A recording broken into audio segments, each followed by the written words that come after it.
Salut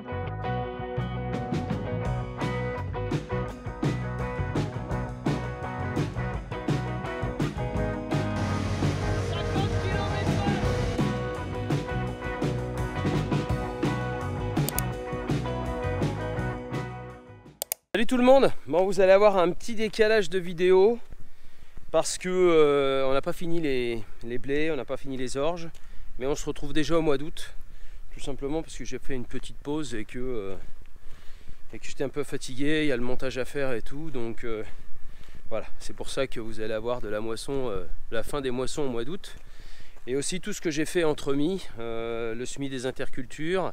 Vous allez voir la prochaine vidéo avec le semoir Amazon. On aura peut-être sûrement fait aussi les colzas, mais bon, ça va décaler un peu le tout. Mais il y a un moment, ça fait 6 ans et j'ai fait sauter une vidéo parce que j'ai besoin de repos, parce que j'avais besoin de repos. Bon, quoi qu'il en soit, on a fait une pause de 2 jours parce qu'on a pris de l'eau pendant la moisson. Donc on a commencé à déchaumer, Seb est sur le déchaumeur. Moi je vais commencer mes intercultures à semer avec le semoir Amazon qui est ici, mais bon, je vous en ferai une petite vidéo. Et je vous avais dit aussi qu'on allait changer l'autoguidage FJ Dynamics en CHC Nav pour avoir la totalité avec la même marque, et j'en suis plutôt très content. Quoi qu'il en soit, les amis, likez, partagez, le petit pouce bleu, on s'abonne et on attaque la vidéo.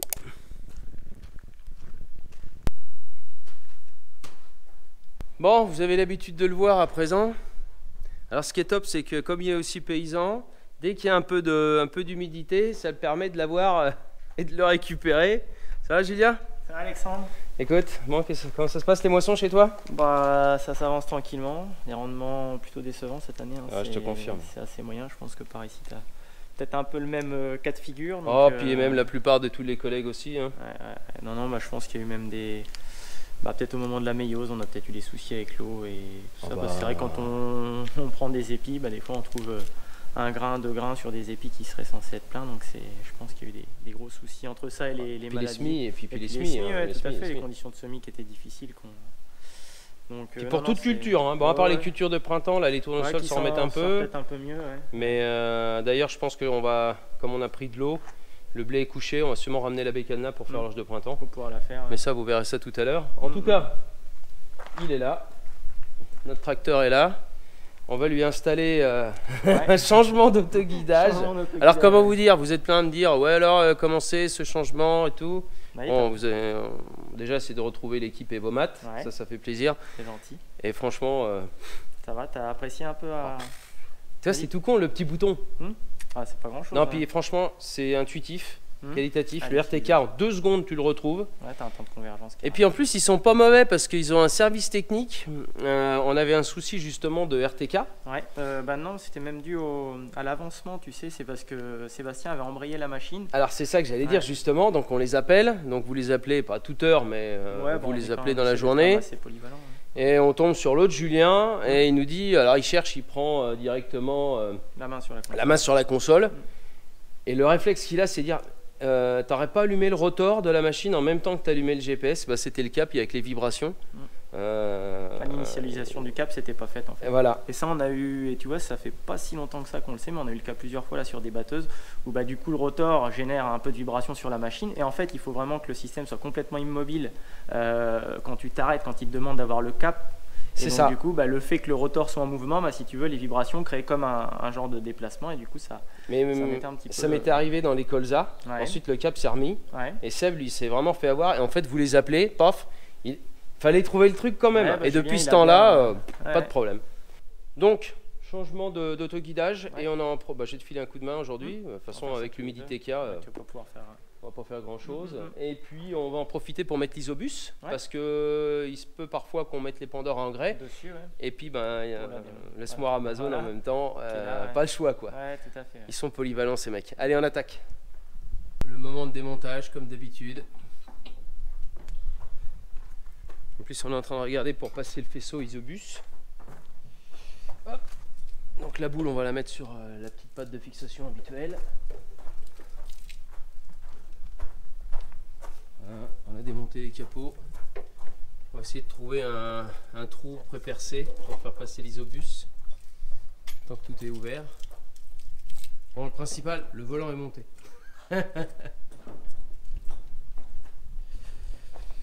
Allez, on continue. Seb est en train de déchaumer à l'Aragon. On ira le voir tout à l'heure. On va chercher la bécane pour ensuite essayer d'en l'orge.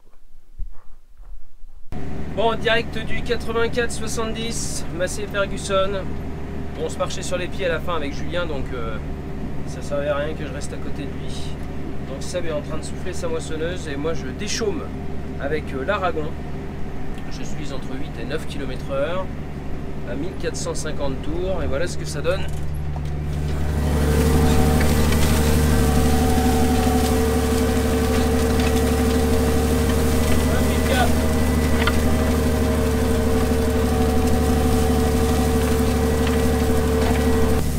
À plus 11 mm. Alors ça fait un boulot du tonnerre. Puis en plus l'Aragon, vous n'avez pas besoin d'aller vite pour qu'il rentre. C'est ça qui est génial. Donc quand on a les terres usantes, et ben pas besoin de rouler à 14 km/h pour que ça fasse du boulot. De toute façon, quand les terres elles sont trop souples, comme il a un angle d'attaque assez important avec les cylindres blocs qui commencent à sauter, ça fait tout l'onduler derrière. Donc voilà, en plus ce tracteur il peut être pas impeccable.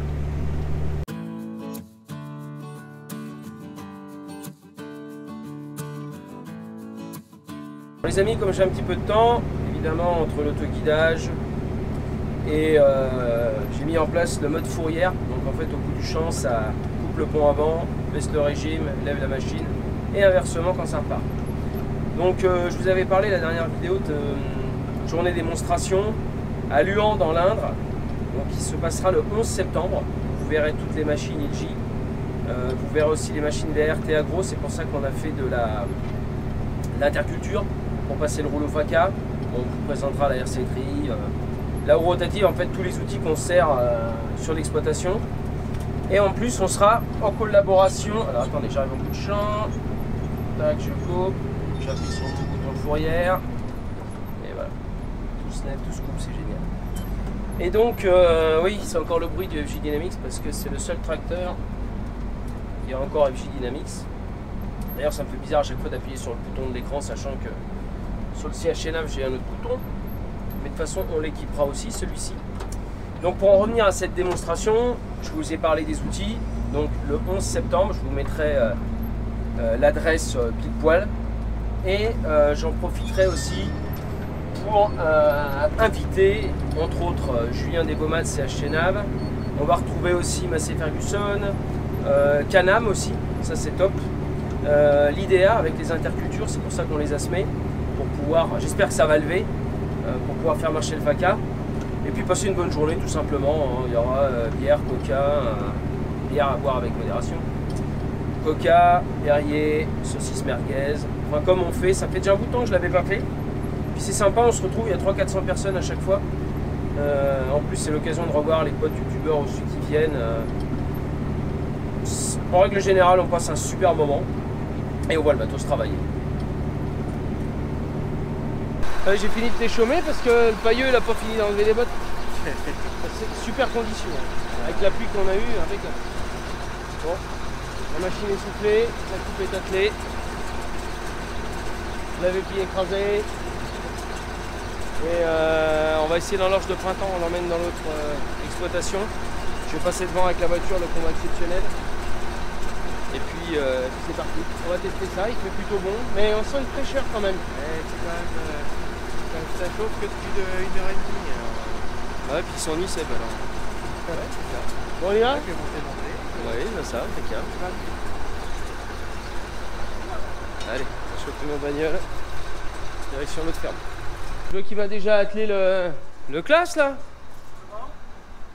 Ouais, bah je suis prêt à Ça y est, prêt à partir? Ça y est, bah il n'y a plus qu'à lever le relevage et puis c'est bon. Bon, est-ce que tu as testé si j'ai pas la matron? Est-ce que je peux brancher? Tout à fait. D'ailleurs, c'est ce que j'ai fait. Il ne te manque plus qu'une protection à te mettre autour de la prise que je vais te ramener la prochaine fois parce que nos câbles pour l'instant n'étaient pas forcément protégés. Mais en tout cas, ça marche impeccable. Ah, donc tu vois le. Ouais, j'ai tu en vois fait l'interface Amazon. Tu as le visuel de la matron en gros en écran scindé. Alors là, j'étais en train justement de voir un petit peu avec le constructeur parce qu'avant, si tu veux, on avait trois possibilités. En fait, tu l'avais soit en écran scindé comme c'est le cas actuellement, soit tu pouvais le mettre vraiment en petit en haut, c'était pas très utile, ou sinon tu pouvais le mettre en plein écran. Et Ouais, donc, de toute façon, une fois que t'es parti, t'es parti. Une fois que t'es parti, t'es parti, tout à fait. Ça te permet de faire tes réglages. Sachant qu'on a quand même une nouvelle application qui va arriver là. Allez, je vais te dire officiellement, ça va peut-être être plutôt en fin d'année. Je te la mettrai peut-être en test justement. Le fait que tu aies du Amazon, ça va permettre de faire de l'essai justement. Moi j'ai de l'Amazon, t'es sûr? En coupure de tronçon, en modulation de dose. Et donc du coup, c'est ça qui va être intéressant. Donc, et donc voilà. après je pourrais faire ma modulation de dose et tout Ouais, en apportant un fichier mais pas, shape et tout. voilà, mais pas avec cette application là si tu veux. Là on est Agenav 3 en gros, c'est notre application qui a toujours existé on va dire. Et Agenav 5 ça va être l'application là qui sort, on va dire on va la donner plutôt sur 2025 quoi. Donc tout va être revu, le visuel. Enfin moi personnellement je suis en train de la tester actuellement. D'accord. Donc là nous on fait avec tous quoi, les... de l'Amazon? Ah non, je veux dire déjà d'un point de vue application en général, d'un point de vue guidage. Donc on a un groupe nous en interne avec le constructeur qui permet de voir toutes les améliorations qu'on peut faire à l'application. Et ensuite on a des clients qui ont du Amazon, si tu as raison, j'ai Julien qui a été chez des clients là, dans la Sarthe justement pour faire des essais. Et notamment en coupure de section avec la fonction TC. Parce que là si tu veux sur la version 3 qui est celle-là, tu as uniquement en gros la partie VT, donc c'est-à-dire Virtual Terminal. C'est-à-dire qu'en gros tu vas juste pouvoir voir ton outil.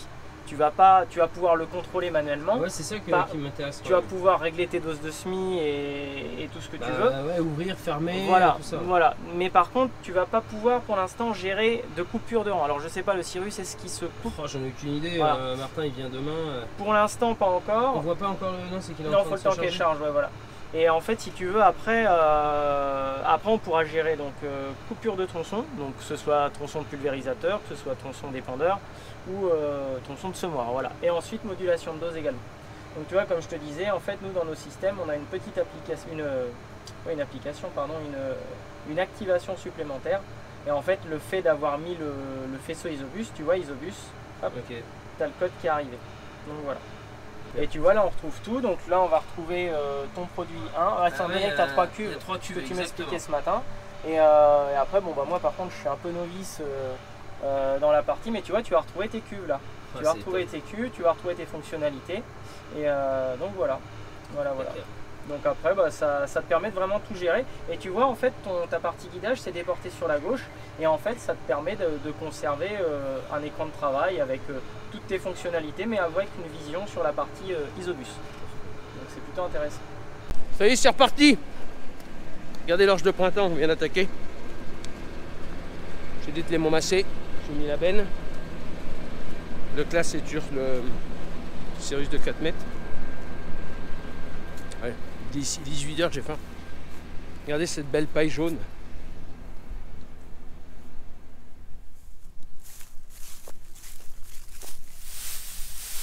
On voit un petit peu d'humidité. Un petit peu d'humidité, mais pas grand chose. Et je crois que Julien a fait son tour de moissonneuse batteuse. Juste eu le temps de finir de vider ma benne. Il était déjà monté dans la bécane avec Sébastien. Je crois qu'il va aller retourner sur son exploitation pour aller faucher aussi. Alors Julien, c'est bien l'autoguidage dans une moissonneuse. Là ça va, ça se passe bien. Hein. Bon là il était en train de finir le détour, mais c'est pas si. Ça donne. Ah, ça va, ça a l'air pas mal. C'est l'humidité, c'est tout juste, enfin il me dit 14,5, donc ça a l'air d'aller. Ouais, bah, mais non, elle paraît pas vilaine. Elle paraît pas vilaine. Bon bah en tout cas Julien, merci comme d'habitude. Bah, merci à toi. Le classe est prêt à faire feu demain matin. T'as plus qu'à. Et puis il restera peut-être un massé. Ça je dis rien. Tu verras à l'avenir. Salut Julien, merci Salut bien. Alexandre, allez, merci. rentre bien, puis bonne moisson. Ouais bah toi aussi, bonne fin de moisson. Ciao. Salut. Allez, c'est parti.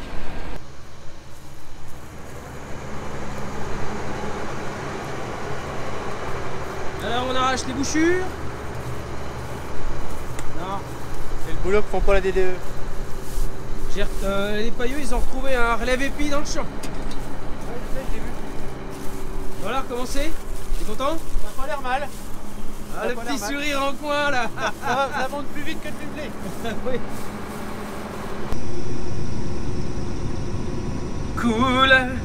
Cool l'or. C'est la première fois qu'on réussit de l'orge de printemps, Sébastien. Ouais, on l'a fait au printemps, d'habitude on se validait. Ouais. Bon, après, ça s'appelle l'orge de printemps aussi. C'est mieux d'être au printemps. Elle est propre. Elle a l'air d'avoir un joli calibre. Ouais, ça a l'air. Qui c'est qui va m'appeler tout à l'heure pour savoir ce qu'il y a dans la veine? Non, on s'en fout. C'est Sébastien Cynic. Ah bah tiens, le calibrage il est important pour de l'orge. Ah oui, oui. Enfin tu vois, ça pèse pas beaucoup quand même. Hein. C'est juste, je pense qu'avec ça serait bien à 15. Dis donc Sébastien, tu me disais que 75-76 quintaux. Bah, c'est ce qu'a dit la machine, alors après est-ce qu'on peut se fier? Après j'ai presque rien fauché, la machine est remorquée pleine alors. Et ça donne des sourires, Ouais. Au moins sur 17 J'ai hectares. attaqué là-bas. J'ai descendu là, j'ai continué. Ah ouais, t'as fait tout le caca en plus. J'ai descendu jusqu'en bas, je me suis arrêté à la moitié de la longueur. J'étais plein. Allez hop, je vais à la COP. Je vais y aller mollo parce que ça me paraît lourd. Hein. Ça va être tranquille.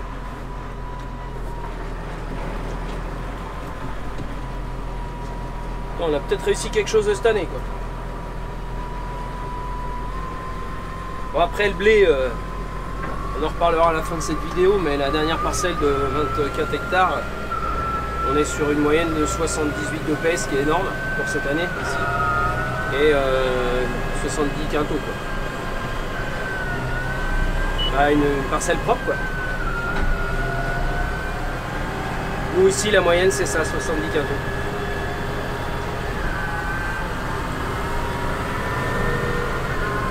Donc là je vais tout livrer à la coopérative, on stocke rien. On va juste garder de la... On va garder de la semence cette année. On va en refaire de l'orge de printemps. Mais après on a eu que de la flotte. Parce que quand il fait sec en fait il y a juste un mètre brun, il n'y a rien. Ah, ça fait plaisir. Même je vois Sébastien, je le connais par cœur. Allez, on se retrouve tout à l'heure.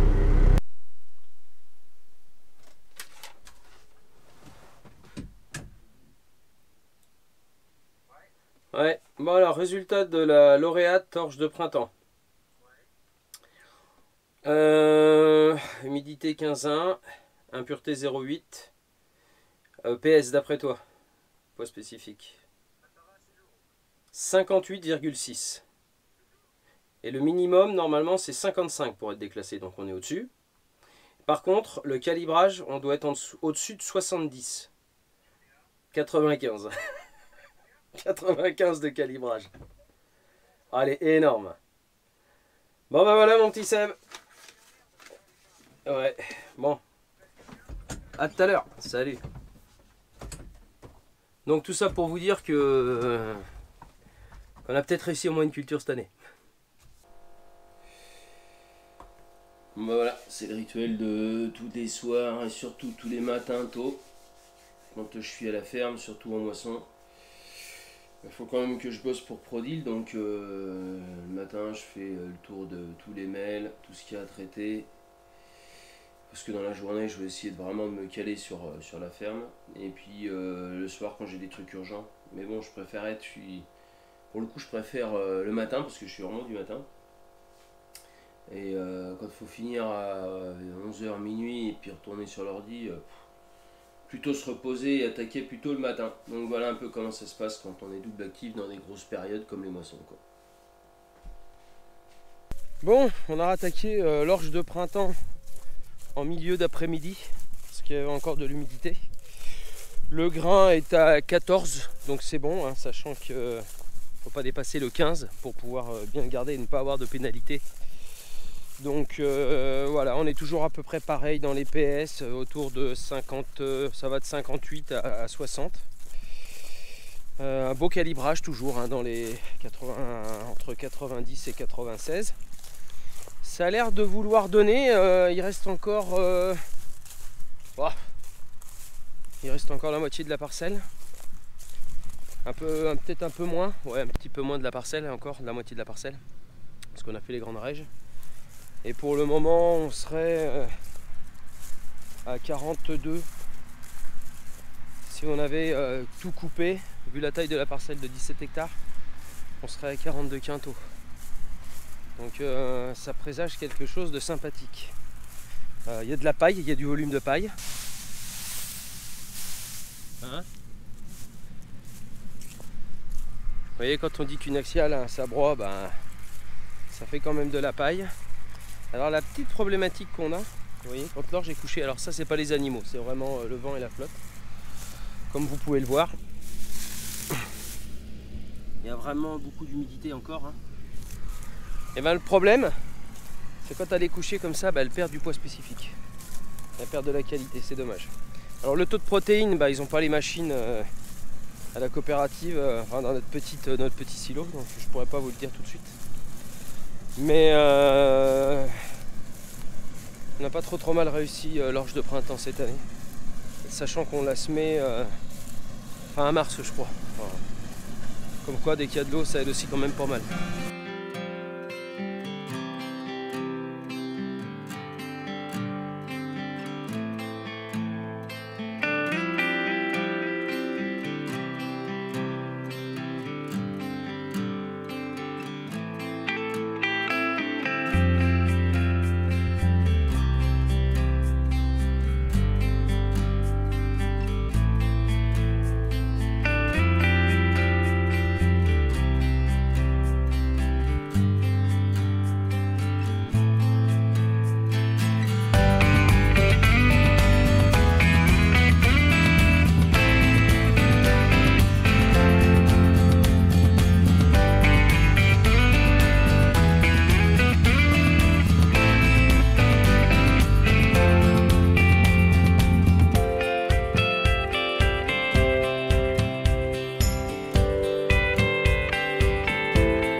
Ah mon petit Antonin,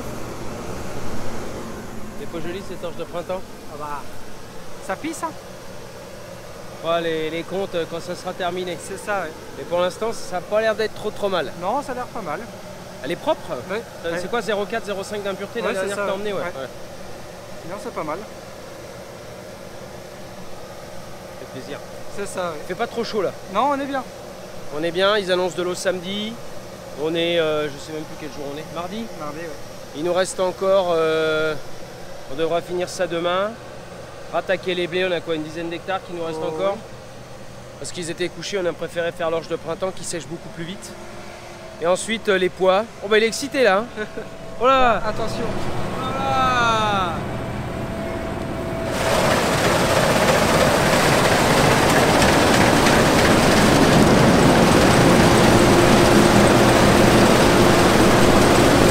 Allez, petit matin, dernier jour de moisson d'orge de printemps, je pense, si on n'a pas de panne, je croise les doigts. Les deux massés sont pleins, les deux remorques sont pleines. La trémie est aussi pleine de la moissonneuse-batteuse qui est prête à être soufflée là-bas. Et en fait, on va ramener le Manitou, on va ramener une benne parce qu'on va récupérer de la semence d'orge de printemps pour l'année prochaine. Donc ça sera fait comme vous le savez. En fait, j'utilise... Oh, je me prends le soleil dans la tronche, ça fait tellement du bien le matin là. Enfin l'été quoi. Bon, j'en étais où? Oui, semences. Donc en fait, je récupère toujours... En fait, je sème 10% de semences certifiées dans la parcelle. Et le reste, je fais moi-même ma semence, ce qu'on appelle semence fermière, en utilisant la semence certifiée de l'année d'avant que j'ai coupée. Comme ça, tous les ans, je tourne en fait. Et on va faire pareil pour la lauréate, pour l'orge de printemps. Donc on a déjà stocké une partie de blé, ouais, on a stocké du blé, Absalon, Arletty, et sachant qu'on avait encore de la semence de Sacramento et de Cesario, on va faire un mélange l'année prochaine avec Seb et puis on va voir ce que ça donne. Donc j'ai pas besoin d'en faire d'autres, donc on a juste gardé semences d'Absalon et d'Arletty. Bon allez, on va faire chauffer les tracteurs et on va emmener ça à la COP, ramener le Manitou. Enfin bon, il y a pas mal de choses à faire le matin.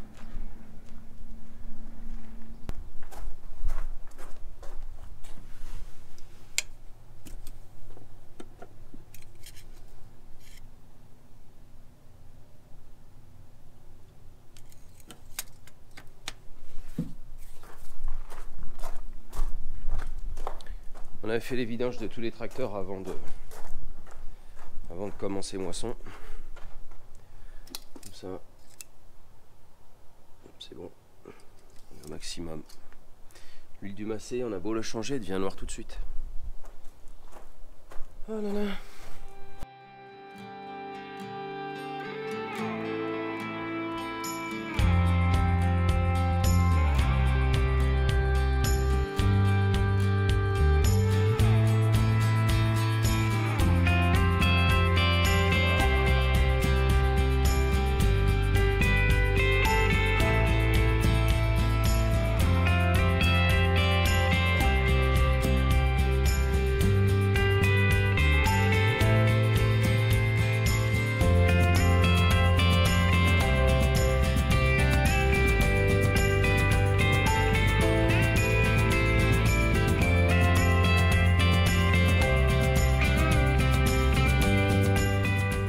Bon, comme vous pouvez le voir, on a changé de parcelle, on a fini celle de 17 hectares et des brouettes là. On est sur 60 quintaux en moyenne. C'est dommage parce qu'au début, on partait sur un poids spécifique qui tournait dans les 58-60 et plus ça allait, plus on descendait, on arrivait à 55-56, donc les bennes elles pèsent beaucoup moins lourd évidemment. Donc voilà, bon, 60 quintaux pour l'année sur de l'orge de printemps, semé mi-mars, on va pas se plaindre.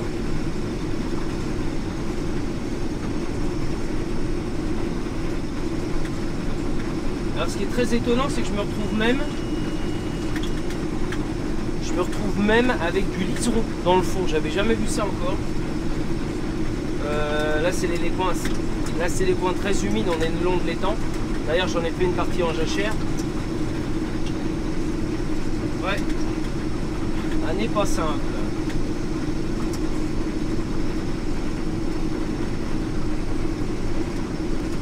C'est vrai que dans de la paille d'orge de printemps, bah, ça passe beaucoup mieux, surtout quand elle est debout là. Il y a des endroits où elle est touchée par les animaux aussi. Et surtout aussi par l'eau et les intempéries. Là la machine avance bien, elle peine pas.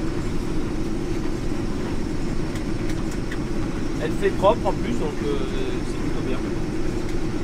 Si tout avait été comme ça, j'aurais signé tout de suite. Tu vois ce qui me gonfle, c'est qu'on va faire des pointes à 85 quintaux. Et dès qu'il est couché, dès qu'il y a de la verdure et de la crasse, on descend à 50. C'est ça. Ben, pourtant on l'a bien désherbé. Hein. La machine, je le vois bien là, regarde, on fait les grandes raies où c'est pas mal. Pas un aller-retour. Mais dès qu'on arrive dans le fond là-bas, il y a des espèces de pierres qu'on appelle des pierres mâche-fer. Il y a du fer dedans et tu es obligé de descendre parce que si ça passe dans le rotor, puis bien sûr c'est là-bas que c'est plaqué. Oui, oui. C'est pas là. Ah non, ouais. Sinon c'est pas drôle. Allez, les deux parcelles terminées. Bon, on est sur du 60 quintaux, sachant qu'il y en avait pas mal de couchés et de la crasse dans le fond de l'étang. Donc pour le coup, c'est plutôt pas mal, moyenne de 58 de PS. Donc là on a chargé la petite Chaumont pour faire de la semence avec le Manitou. Et là on va ramener ça sur l'autre exploitation où il y a toutes les semences pour faire les tris dans le mois d'août. Bon voilà les amis, on est sur le final, tout simplement parce qu'il nous reste 6-7 hectares de blé, un petit peu de pois. Bon en gros les moissons, qu'est-ce que ça a donné cette année? Ben, comme tout le monde, hein, on se retrouve entre 20 et 30% de moins que d'habitude. Alors pour ce qui est des colzas, c'est du 20 quintaux, habituellement je suis dans les 30. Ensuite au niveau des blés, ça va de 55 jusqu'à 65 quintaux avec des PS de 74 à 79. Alors ça change en fait selon les types de sols et les variétés. Il y a un gros effet variétal. On a eu des champs qui étaient très sales cette année. Je pense aussi qu'il y a beaucoup d'azote qui s'est lessivé. Il y a eu beaucoup d'eau. Pourtant, on essaye de moduler l'azote au mieux. Pour ce qui est de la lauréate, l'orge de printemps, on est sur une moyenne de 60 quintaux pour un PS qui se situe dans les 58 avec des calibrages à plus de 90.